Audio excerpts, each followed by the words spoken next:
This is a sequel to the extremely popular Operation Flashpoint Cold War Crisis. In this scenario, you play as a U.S. Marine Corps fire team, and you're tasked with taking back the island of Skira. Skira is based on islands in between the coast of Russia and Japan. The Chinese People's Liberation Army invades Skira, and unlike the first Operation Flashpoint, where you were battling the Soviet Union, the Russians in Dragon Rising asked the Americans to come in and take back this island. What separates Operation Flashpoint Dragon Rising from other first-person military shooters is the sheer scope of the game. It is the largest open-world battlefield there is. You can battle across all 220 square kilometers of Skira. Every single inch is at your disposal. There's also a four-person co-op mode.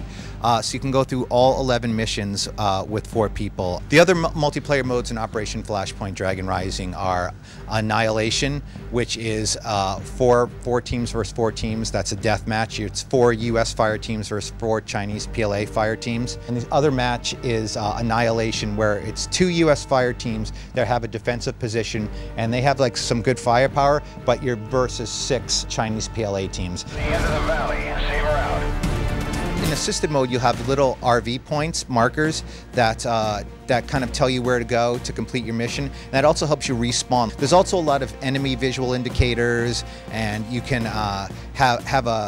there will be a map at your disposal at all times where you can do chain commands. But as you get further into experienced mode, those rendezvous points aren't going to be there. And then for the super hardcore guys, hardcore mode. Nothing but you in the map. You don't know where your team is. You don't have gun sights. You don't know if you've got hit. You don't know how injured you are. If your team has gotten hit, you don't know how injured they are. So you are completely in battle with no assists whatsoever. The only thing you can rely on is the radio commands you're getting, and you can pull up that map of the world, and you have to do commands that way. The game world is so huge that you're absolutely going to need vehicles to get around. I mean, you can walk if you want to, and I've told it takes like, 6 to 8 hours to walk across the island. You can if you do want that, but you want to jump into vehicles to get to your objective points. And you can jump into jeeps, choppers, there are boats.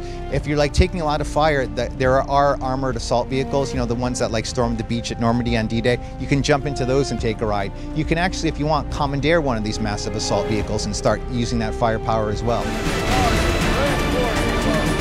There is a machine gunner, so you've got some heavy firepower. There's also a combat engineer who has my favorite weapon, the Queen Bee, which is a bazooka. And there's also a medic. Unlike other first-person shooters where you can hide behind a tree and regenerate health, or you can take numbers of bullets, you have to get medical attention. So either you have to dress yourself, or you have to call your medic over to help dress you. And if it's not done quickly, you will bleed out. Sometimes airstrike is not there, so you have to assault a village, and you're just not equipped really to do it. There's 4 of you, there's maybe 15 or 16 of them. So what you would do is you would order commands. You'd have one guy maybe go all the way around the back of the village. You send another guy or 2 guys to the right, and then you would kind of stalk in yourself. So you can command these guys to take in, instead of going in as a unified force all at once and maybe taking pop shots from everybody, you can be a little bit more stealthy and order guys to come in from different directions and cause confusion. Target down. A huge popular feature of the original Operation Flashpoint was Mission Editor. People found it very, very easy to use to mod their own missions. And you have Mission Editor, the same tool on this one. So if you like some missions, you want to try it a little differently, you will be able to mod your own missions. It's completely military realistic. 60 military weapons, 35 vehicles. We consulted with Marine Corps. We have very realistic weapons, and the sounds were all recorded. And we're bringing fear back into battle. This is not an arcade type shooter. This is as close to war as you ever want to get. You have to be very tactical. You cannot just run in and storm. You will take a kill shot to the head with 1 shot.